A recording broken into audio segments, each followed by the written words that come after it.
The second group of viruses we will discuss this week are herpesviruses. Herpesviruses, the name is derived from Greek word herpine, which means creep, which refers to the spreading lesions.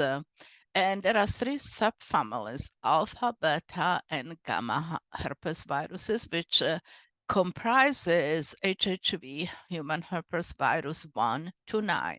However, in animals, many animal species can be infected by herpes viruses, and there are more than 100 different known animal herpes viruses. So let's talk about the human herpes viruses.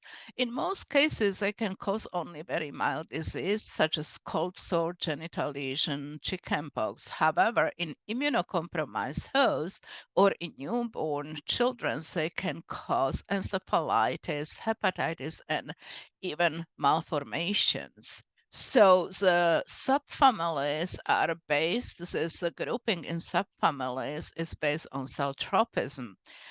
We start with alpha herpesviruses.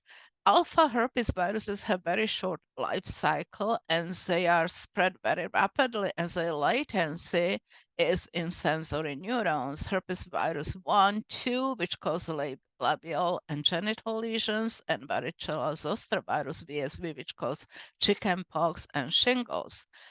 Beta herpes viruses have very long growth cycles. Their spread is very slow, and they can stay latent in secretory glands and lymphoreticular cells. The most prominent virus from this group is cytomegalovirus. And gamma herpes viruses primarily grow in epithelial cells, but they can trigger latencies. They can stay latent in B and T cells. And we'll discuss EB virus, Epstein-Barr, which causes mononucleosis. However, it can also cause Burkitt's lymphoma and nasopharyngeal carcinoma. Human herpes virus 8 is linked to Kaposi sarcoma in particularly immunocompromised hosts, like such as people infected with HIV-1. Now, most herpes viruses, as you can see from previous slide, establish latent infection. And this latent infection is mostly established either in neuron or immune cells, B and T cells, and upon particular environmental stimulus. These latent viruses can be reactivated and cause recurrent infections. The most painful is actually reactivation of varicella zoster virus, which cause shingles, herpes zoster. Now, let's talk about virion. Herpes viruses are enveloped viruses, and a capsid enclosed double-stranded linear DNA has 150 hexamers and 12 pentamers. You can see this is much more complex virus than previous adenoviruses. And between nucleocapsid and envelope, there is tegument. And tegumental protein play a very important role in the beginning of the viral infection. Our genome is, as you can see, linear double-stranded DNA, and it contains unique region, long unique region, and short unique region, US, UL. And on upstream and downstream of this region, it has very important unique upstream and downstream of unique sequences. It has unique regions. Inverted repeat, for example, here A prime, whatever is prime is repeated. It's terminal, it's a inverted repeat. B prime is inverted to B. C prime is inverted to C. In addition, it has also terminal direct repeats A and AN here. Now, what is very interesting, when DNA replicates, basically each of the short unique regions and long unique region has origin of replication. And once this segments replicates, they can assemble in different direction. You can see there are 4 different ways how it can assemble.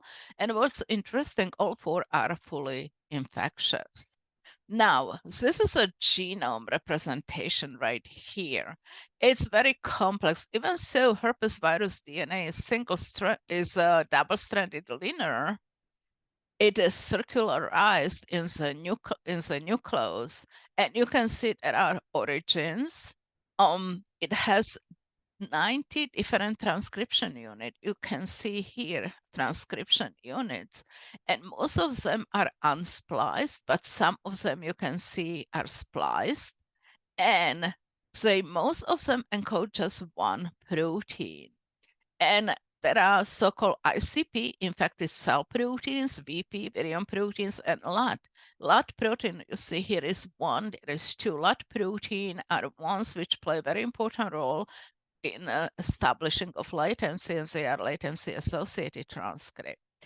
All these genes are grouped to three major classes: immediate early, alpha genes, early beta gene, and gamma late gene. Immediate early genes actually play a very important role in early gene activation. Beta gene play a role in DNA replication and late gene activation, and gamma genes, those are and those encode protein which are viral proteins, virion protein, and regulatory proteins. So it's very complex genome. And virus can enter either by direct fusion with cell membrane, remember it's enveloped virus, or it can enter via endocytosis and fuse with the endosomal membrane. Herpes viruses bind to heparan sulfate proteoglycans, and subsequently they can use either nectin-1 or herpes virus entry mediator, HVM, which is a member of TNF family, receptor family. So once they enter cells, the viral gene are sequentially expressed upon entry of the virus into nucleus. You remember herpes viruses, this nucleocapsid docks on the motor protein associated with microtubules and actually enters the nucleus.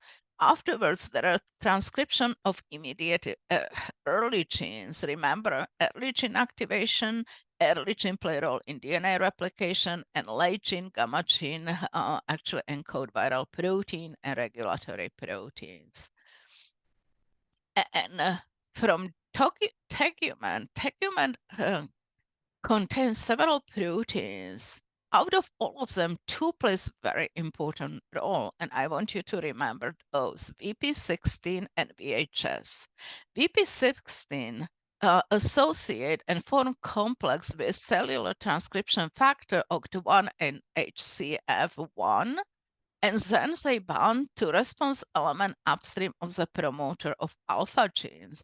So basically, VP16 is that first protein which is there in tegument, which initiate transcription of immediate early genes upon binding to this two cellular transcription factor. VHS mediates the degradation of mRNAs, both viral and cellular. So you may ask why viral protein degrades viral mRNA. Basically, this degradation, viral mRNA is synthesized at much higher rates and it's degraded. So basically, the role is to balance amount of viral mRNA to the level which is sufficient for virus replication, but not overproduce it so it does not activate host cell defense mechanism. You remember we have sensors in our cytoplasma and on endosome which could sense viral mRNA. So VP16 and VHS. Now, immediate early gene which are activated by VP16 play a role in gene transcription.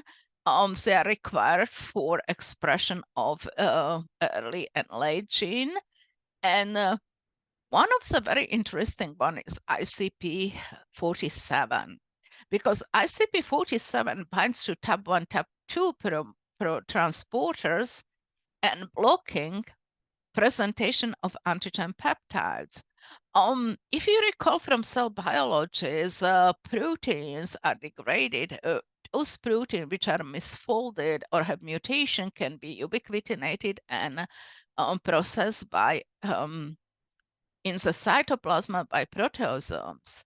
And small peptides are afterwards transported via TAP1, TAP2 transporter into ER, endoplasmic reticulum, and there they can be loaded on MHC class 1, and MHC class 1 is expressed on surface of cells. So this actually showed to immune cells that this is our self. So our self protein on our self peptide loaded on our self MHC class 1 would tell immune system that this is self, so do not attack. However, when viruses enter cells and replicate, if viral protein is loaded on MHC class 1, this would be recognized as a foreign peptide by immune system, and basically cytotoxic reaction, immune cell would be activated and destroyed that cell. So viruses try to shut down these processes. So when actually peptides from virus, replicating virus, cannot be transported to ER, they cannot be uploaded to MHC class 1, and immune system cannot recognize this infected cell. So those are immediate early genes. Beta gene or early gene, they all play a very important role in viral DNA replication. They bind to origin of replication, binds to single-stranded DNA. They have helicase primase activity, and of course DNA polymerase, which extend the DNA. And viral replication is very interesting, herpes virus. It proceeds first in bidirectional fashion, similarly like bacterial theta replication, and it starts in origin. You can see it here. However, at certain point, this theta replication, bidirectional replication, shifts to rolling circle. So one of the DNA strand is nicked, and basically DNA is pulled apart and DNA polymerase synthesize complementary strands. So this is the original strand, which you can see this is 5 to 3 prime. As it pulls, so the DNA polymerase synthesize complementary complementary strand. However, as it is pulled, it needs to add new primers. It needs to add new primers. So basically, as this rolling circle is pulling DNA, the polymerase synthesizes new DNA, and many copies, so-called concatenamers of identical genomic DNA are formed. And a packaging signal is recognized, and packaging signal direct one of those DNA to be packaged in preformed capsid. And this capsid unit was VP viral protein formed VP1 to VP26. And this assembly of that capsid was enabled by the scaffolding proteins. You recall scaffolding proteins are those which help assemble virus but do not become part of it. Once the whole length, this packaging signal directed one of those concatenamers into the pre-made capsid, the ends are cleaved and viral DNA is packaged, scaffolding protein disassembled, and viral particle is ready.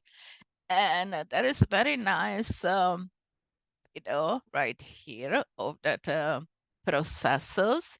If you can see DNA replication right here, you have first double-stranded DNA, and you have several origin, and it starts with bidirectional replication bubble by helicase primers.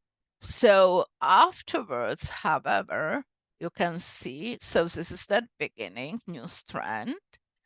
One of the strand is nicked, and here it is rolling circle. So as it unrolls, so complementary strand is synthesized and it is packaged into pre-made capsid because of the packaging signal, and it is cleaved.